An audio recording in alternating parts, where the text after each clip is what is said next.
మాజీ మంత్రి విడుదల రజనీ టీడీపీ ఎమ్మెల్యే పత్తిపాటి పుల్లారావుపై నిప్పులు చెరిగారు. గుర్తు పెట్టుకోండి, ఎవరిని వదలను, వడ్డీతో సహా తిరిగిస్తామంటూ మాస్ వార్నింగ్ ఇచ్చారు విడుదల రజనీ. తన కుటుంబం లక్ష్యంగా ఎమ్మెల్యే పుల్లారావు రాజకీయ వేధింపులకు పాల్పడుతున్నారని ఆమె ఆరోపించారు. తనది పురుషోత్తమపట్నం అని గుర్తు పెట్టుకోవాలన్నారు. ఎవరిని వదిలేదే లేదని హెచ్చరించారు. తన పార్టీ తన కుటుంబం జోలికి వస్తే వదిలేదే లేదని తేల్చి చెప్పారు. ఆమె చిలకలూరిపేటలో తనపై ఎస్సీ ఎస్టీ కేసు నమోదు విషయంలో ఎమ్మెల్యే పాత్ర కూడా ఉందని విడుదల రజనీ ఆరోపిస్తున్నారు. ఇదంతా కూడా ఒక రెడ్ బుక్ రాజ్యాంగం రాష్ట్రంలో నడుస్తుంది. మరి ఈ రోజున ఇది ఎలా అయిపోయిందంటే మన రాష్ట్రంలో ఇదొక పాలసీ మాదిరిగా, ఇదొక గవర్నమెంట్ పాలసీ. ఈ గవర్నమెంట్ పాలసీ రాష్ట్రం మొత్తం ఇంప్లిమెంట్ చేయాలి కావచ్చేమోనని ఇక ఇది ముందుకు కొనసాగుతూ ఉంది. ఇదిట్లా ఉంటే మన చిలకలూరిపేట నియోజకవర్గంలో ఈరోజు నియోజకవర్గ పరిస్థితి ఏంటంటే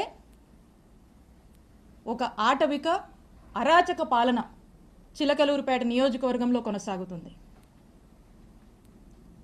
ఇక్కడున్నటువంటి ఎమ్మెల్యే పుల్లారావు గారు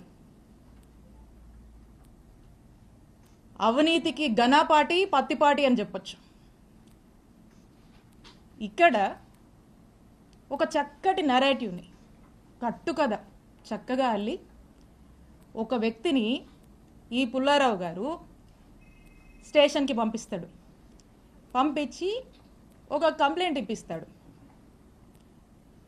ఇదంట 5.5 ఏళ్ల కిందట 2019లో అట ఒక టీడీపీ సామాన్య కార్యకర్త సోషల్ మీడియాలో అబ్యూజివ్గా అసహ్యంగా పోస్టులు పెడితే దానికేదో స్టేషన్లో కంప్లైంట్ వెళ్ళిందట. పోలీసులు డ్యూ ప్రొసీజర్ ఫాలో అయ్యుంటారు. దానికి నాకు సంబంధం ఏంటి? ఇప్పుడు ఈ కట్టు కథను ఎలా వెళ్ళారంటే, ఈ వ్యక్తిని ఎమ్మెల్యే కంప్లైంట్ ఇప్పిస్తాడు. ఇక్కడ పోలీసులు కంప్లైంట్ నమోదు చేస్తే అది ఎమ్మెల్యేనే చేపించాడు, ఈ పుల్లారావు గారేనని అనుకుంటారు జనం అని చెప్పి ఇక్కడ ఇప్పించి ఇక్కడ ఏమీ చేయకుండా మళ్ళా ఇదే కంప్లైంట్ని హైకోర్టులో ఇప్పిస్తారు. హైకోర్టులో ఇప్పించిన తర్వాత హైకోర్టు ఏమంటది? హైకోర్టు ఏమన్నదంటే, ఇది హైకోర్టు ఆర్డర్, నేను చదివి వినిపిస్తాను. Learned assistant government pleader takes notice on behalf of the respondents and state and seeks time for getting instructions. List in second week of February 2025. ఇది ఆర్డర్. అంటే దీని అర్థం ఏంటంటే, దీని రెస్పాండెంట్స్ ఎవరైతే ఉంటారో అంటే పోలీసులు, హానరబుల్ హైకోర్టు పోలీసులని రిమార్క్స్ అడుగుద్ది ఈ కంప్లైంట్ సంబంధించి. తర్వాత దీన్ని February 2nd వీక్కి పోస్ట్ చేస్తుంది. ఇంతే ఈ ఆర్డరు. ఈ ఆర్డర్లో ఏమీ కూడా నా మీద కేసు ఫైల్ చేయమని ఎఫ్ఐఆర్ కట్టమని ఏమీ లేదు. ఈ ఆర్డర్ ఇలా ఉంటే ఈ హానరబుల్ హైకోర్ట్ ఆర్డర్ని దీన్ని ఈ పుల్లారావు గారు అదే వ్యక్తితో మళ్ళా ఎస్పీ ఆఫీస్కి పంపించి హానరబుల్ హైకోర్టుని మిస్లీడ్ చేస్తూ హానరబుల్ హైకోర్టు మీద నెట్టేసి హానరబుల్ హైకోర్టుని మిస్కోట్ చేస్తూ ఏమంటారు? హానరబుల్ హైకోర్టు నా మీద ఆవిడ మీద కేసు కట్టండి అని చెప్పారని హానరబుల్ హైకోర్టు మీద నెట్టి ప్రజల్లోకి కోర్టే కేసు కట్టమని చెప్పిందని చెప్పి పంపించేటువంటి ఫ్రీలర్స్ ఇచ్చి ఒక ప్రయత్నం చేసి అంతలోపే ఇక్కడున్నటువంటి పోలీసులు నా మీద కేసు కట్టారు, ఎస్సీ ఎస్టీ అట్రాసిటీ పెట్టారు. పూర్తిగా అవాస్తవాలతో ఒక కథల్లి, ఈ కథలో ఇక్కడే మనం దీన్ని నిజం చేస్తే జనం అనుకుంటారని అక్కడ దాకా పంపించి అక్కడ ఏం డైరెక్షన్ హానరబుల్ హైకోర్టు నుంచి ఏ డైరెక్షన్ లేకపోయినప్పటికి కూడా ఇక్కడ పోలీసుల్ని ప్రెజర్ చేసి జనాల్లోకి కోర్టే విధించమని చెప్పిందని కోర్టుని మిస్లీడ్ చేస్తూ ఇక్కడ కేసు కట్టారు. ఎంత డ్రామానో చూడండి. ఇదిట్లా ఉంటే రాష్ట్రంలో ఎలక్ట్రిసిటీ ఛార్జీలు పెరిగి ప్రజలు అనేక ఇబ్బందులు పడుతూ ఉంటే వారికి అండగా ఉందామని మా వైఎస్ఆర్ కాంగ్రెస్ పార్టీ నాయకుడు మా జగనన్న పిలుపునిస్తే విద్యుత్ పోర్ అనే కార్యక్రమంలో భాగంగా రాష్ట్ర వ్యాప్తంగా మా వైఎస్ఆర్ కాంగ్రెస్ పార్టీ వాళ్ళంతా కూడా అన్ని నియోజకవర్గాల్లో ఎలక్ట్రిసిటీ ఆఫీసెస్కి వెళ్ళి అక్కడ ప్రజలు ఇబ్బంది పడుతున్నారు, ప్రభుత్వం దృష్టికి ఇది తీసుకువెళ్ళాలి, ప్రజలకి భారం అవుతుంది, ఖచ్చితంగా ప్రభుత్వం దీనికి రెస్పాన్సిబిలిటీ వహించాలి, ఈ ఛార్జీలు తగ్గించాలని మేము రిప్రజెంటేషన్ ఇస్తే స్టేట్ మొత్తం జరిగితే కానీ ఇక్కడ మన చిలుకూరుపేటలో మాత్రమే స్పెషల్. ఇక్కడ మా వైఎస్ఆర్ కాంగ్రెస్ పార్టీ నాయకుల మీద, యాక్టివ్ లీడర్స్ కార్యకర్తల మీద 30 మంది మీద నాతో సహా ఇక్కడ కేసు కట్టారు. ఇక్కడంట వైఎస్ఆర్ కాంగ్రెస్ పార్టీకి సంబంధించినటువంటి నాయకులు కార్యకర్తలు బయటికి రావద్దు, యాక్టివిటీస్ చేయొద్దు, ఎక్కడ కూడా గొంతెత్తి మాట్లాడొద్దు, ఎవ్వరూ కదలాడకూడదంట. ప్రతి గ్రామం నుంచి ఈ రోజున పోలీస్ స్టేషన్లో కేసులు పెట్టడం, పోలీస్ స్టేషన్లోకి పిలిపించడము, హరాస్ చేయడము, తిట్టడము, కొట్టడము, కేసులు పెట్టడము, అరెస్టులు చేయడము, జైళ్ళకు తీసుకువెళ్ళడము, ఈ విధమైనటువంటి అరాచక పాలన చిలుకూరుపేట నియోజకవర్గంలో నడుస్తోంది. ఇదట్లా ఉంటే ఇక్కడున్న చాలా మందికి తెలుసు, మా మామగారు 80 సంవత్సరాల వయసు కన్నా పెద్దోడండి. ఆ వయసులో ఉన్నటువంటి పెద్ద మనిషి మీద కూడా కేసు కట్టించాడు ఈ ఎమ్మెల్యే పుల్లారావు. నా మరిది ఫారిన్ సిటిజన్, ఫారిన్లో వ్యాపారాలు చేసుకుంటే నా మరిది మీద కేసు కట్టించాడు ఈ ఎమ్మెల్యే పుల్లారావు. నాకేనా కుటుంబం ఉంది, మీకు లేదా కుటుంబం?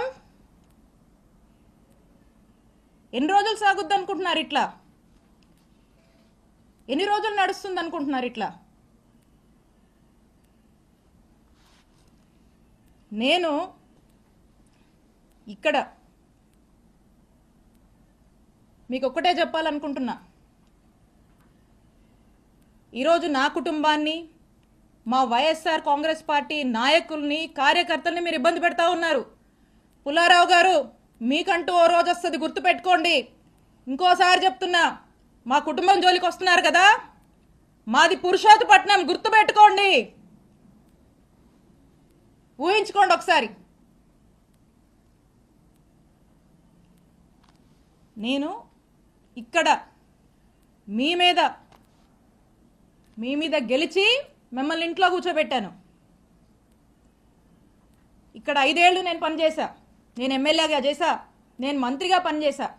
కానీ ఎక్కడా కూడా ఇలాంటి వాతావరణాన్ని క్రియేట్ చేయాల, ఇలాంటి అరాచక పాలనకు మేము ప్రోత్సహించలా. ఎక్కడా కూడా ఏదన్నా కూడా చట్టం తన పని తాను చేసుకుపోయింది తప్పితే మేము ప్రొవోక్ చేసి, మేము మా ఇంట్రెస్ట్లు ఏమి చెప్పి ప్రజల్ని ఇబ్బంది పెడుతూ ఈ రకమైనటువంటి అక్రమాలకు మేము పాల్పడలా. ఒక పీస్ఫుల్ ఎన్వైరన్మెంట్ ప్రతి ఒక్కరికి, అన్ని వర్గాల వాళ్ళకి మేము కల్పించి ప్రతి ఒక్కరూ కూడా సంతోషంగా ఉండి, వాళ్ళకి ఇంకేదైనా కష్టాలుంటే వాళ్లకు మేము తోడుగా అండగా ఉండేటువంటి కార్యక్రమాన్ని చేశాం. ఇక్కడ నేను ఎమ్మెల్యేగా ఉండి, ఇక్కడ మంత్రిగా ఉండి, ఇక్కడున్నటువంటి ప్రజలకు కొన్ని వేల కోట్లతో గవర్నమెంట్ హాస్పిటల్ నిర్మాణం చేస్తే, ఈ రోజున మన చుట్టుపక్కల ఉన్నటువంటి నియర్ బై ఉన్నటువంటి జిల్లాల్లో వాళ్ళు కూడా, మనకి ఇటు ఉన్నటువంటి ఊర్లలో అందరూ కూడా చక్కగా వచ్చి ఈరోజు వేల సంఖ్యలో చక్కటి వైద్య సేవలు పొందుతున్నారు. ఎప్పుడో చిరకాలపు కలగా ఈ చిలుకూరుపేట ప్రాంత ప్రజల కలగా ఏదైతే బైపాస్ ఉందో, ఆ బైపాస్కి సంబంధించి ఏదైతే ల్యాండ్ ఎక్విజిషన్లో భాగంగా రైతులకు డబ్బులు రావాల్సి ఉందో, ఆ డబ్బులను ప్రభుత్వం ఏదైతే వాటా చెల్లించాల్సి ఉందో, ఆ వాటాని కూడా జగనన్న ప్రభుత్వం ఆ రైతులకు చెల్లించి, కోవిడ్ టైంలో అనేక ఇబ్బందుల వల్ల ఈ ప్రాజెక్టు కాస్త ఆగిపోయి వెనకబడి ఉంటే కూడా వాళ్ళందరినీ పిలిచి, ఆ కాంట్రాక్టర్ని పిలిచి వాళ్ళకు మోటివేషన్ ఇచ్చి వాళ్ళకు ప్రభుత్వం వైపు నుంచి కావాల్సినటువంటి సపోర్ట్ పూర్తిగా ఇచ్చి రాత్రింబగలు వాళ్ళు పనులు కంప్లీట్ చేసి శరవేగంగా పనులు పూర్తి చేసి బైపాస్ని అందుబాటులోకి తీసుకురావడానికి ఎంత కృషి చేశాము. ఈరోజు చూస్తే ఎక్కడి నుంచో చెన్నై నుంచి కడప నుంచి వచ్చిపోయే వాళ్ళందరూ కూడా ఈరోజు ఎంత కమ్యూట్ బాగుందని చెప్పి హర్షించేటువంటి పరిస్థితి. ఈరోజు ప్రతి ఒక్కరు కూడా యాక్సిడెంట్లు తగ్గి సంతోషంగా ఉన్నటువంటి పరిస్థితి. అలాగే చిలకలూరుపేట పట్టణ ప్రాంతానికి సంబంధించి అమృత్ పథకం చివరి దశలో ఉంది. ఆ చివరి దశలో ఆ కొన్ని పనులు జరిగితే ఆ ప్రాజెక్ట్ కంప్లీట్ అయిపోతుంది. దాని మీద దృష్టి పెట్టండి. లేదు, మీ దృష్టి దీని మీద లేదు. మీ ప్రభుత్వం పుణ్యమా అని ఈరోజు చూస్తున్నారా నియోజకవర్గంలో వ్యవసాయం చేసుకునేటువంటి రైతులు పత్తి మిర్చికి సరైన గిట్టుబాటు ధర లేదని చెప్పి ఏడుస్తున్నారు. మీ ప్రభుత్వం పుణ్యమా అని నిత్యావసరాల ధరలు, ఆ వస్తువుల ధరలు పెరిగి సామాన్యుడు కొనుక్కోలేక ఎన్ని ఇబ్బందులు పడుతున్నారో ఒకసారి తెలుసుకోండి. మీ ప్రభుత్వ పుణ్యమా అని వ్యాపారస్తులు వ్యాపారాలు సరిగా సాగక ఆ వ్యాపారం సాగించాలన్నా మీరు పెట్టే ట్యాక్సులు, మీరు అడుగుతున్నటువంటి మెంబర్షిప్లు కట్టలేక ఎన్ని ఇబ్బందులు పడుతూ తలబాదుకుంటున్నారో తెలుసుకోండి. ఇవేవి మీకు పట్టవు. పూర్తిగా మీ ఫోకస్ రెండు అంశాల మీదే.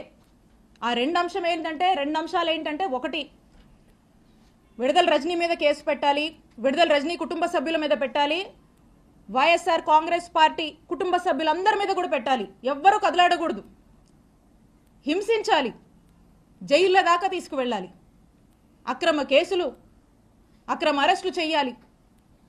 ఇదొక ఇంట్రెస్ట్ అయితే మీకు ఇంకొక ఇంట్రెస్ట్ హ్యాపీగా జోబులు నింపుకోవాలి. సామాన్యుల్ని కూడా ఇబ్బంది పెట్టి అక్రమంగా డబ్బులు సంపాదించాలి, మీ జోబులు నింపుకోవాలి. దోపిడీ, అక్రమ సంపాదన, అక్రమ కేసులు, అక్రమ సంపాదన, ఈ రెండింటి మీదే మీ 100% ఫోకస్ ఉంది. దీంట్లో 10% అయినా ఇంత హ్యూజ్ మ్యాండేట్ ఇచ్చారు ఈ జనానికి. వీళ్ళు ఏ సమస్యల్లో ఉన్నారు, ఈ సమస్యల గురించి పట్టించుకుందాం, వీళ్ళకు మేలు చేద్దామని దీంట్లో 10% మీరు పనిచేసినా ఈ నియోజకవర్గం బాగుపడుతుంది. కానీ ఇవేవి పట్టవు, ఇవేవి మీకు పట్టట్లేదు. ఒక్కసారి ఆలోచన చేయండి. మేము అధికారంలో ఉన్నప్పుడు, నేను ఎమ్మెల్యేగా ఉన్నప్పుడు, నేను మంత్రిగా ఉన్నప్పుడు ఒక్కసారి 2014 నుంచి 2019 వరకు మీరు చేసినటువంటి అక్రమాలు, ఇల్లీగల్ యాక్టివిటీస్, మీరు చేసినటువంటి స్కాములు, మీరు చేసినటువంటి పాపాలు ఇవన్నీ ఏంటా అని ఇక్కడున్నటువంటి ఒక సామాన్య జర్నలిస్టు మిమ్మల్ని ప్రశ్నిస్తే, జర్నలిస్టు మర్డర్ల దాకా కూడా మీరు చేసినటువంటి పాపాల గురించి నేను ఒక్కరోజు ఆలోచించుంటే ఏమైండేవాళ్ళు పుల్లారావు గారు? మీరు ఏమైండేవాళ్ళు? ఒక్కసారి ఆత్మవిమర్శ చేసుకోండి. నా మీద పెట్టిస్తారా కేసులు? మా నాయకుల్ని వేధిస్తారా? వైఎస్ఆర్ కాంగ్రెస్ పార్టీని గొంతు నొక్కేస్తారా ఇక్కడ మీరు? ఇవేమి సాగవు, ఇవేమి కుదరవు. ఈరోజు మీరు చేస్తుంది ఏందా అంటే ఇలాంటివన్నీ ప్రోత్సహిస్తూ వాట్ నాట్ ఈరోజు నియోజకవర్గంలో వాట్ నాట్ జరుగుతుందండి. ఈరోజు ప్యాకెట్ నడుస్తుంది, గ్రానైటు, గ్రావెలు, సెటిల్మెంట్లు, అక్రమాలు, ఇల్లీగల్గా ఎలా డబ్బులు సంపాదించాలి, బార్ షాపులు, బెల్ట్ షాపులు, ఇలా చెప్పుకుంటూ పోతే చాలా ఉన్నాయి. సరే, జనం ఆశపడో సూపర్ 6, సూపర్ 7 అని చెప్పారు, మాయమాటలు చెప్పారు. సరే చూద్దాంలే అనుకున్నారు. ఇంత పెద్ద మ్యాండేట్ మీకు ఇచ్చారు ఈ రాష్ట్రంలో. మేము కూడా అనుకున్నాం, ఓకే మేము మంచి చేసి ఓడిపోయాం, గెలుపోవటమి సహజమే, చూద్దాం ఏ మేరకు ఈ ప్రభుత్వం ప్రజల ఎక్స్పెక్టేషన్స్కి తగ్గట్టుగా పనిచేస్తుంది చూద్దామని మేము చూస్తున్నాం.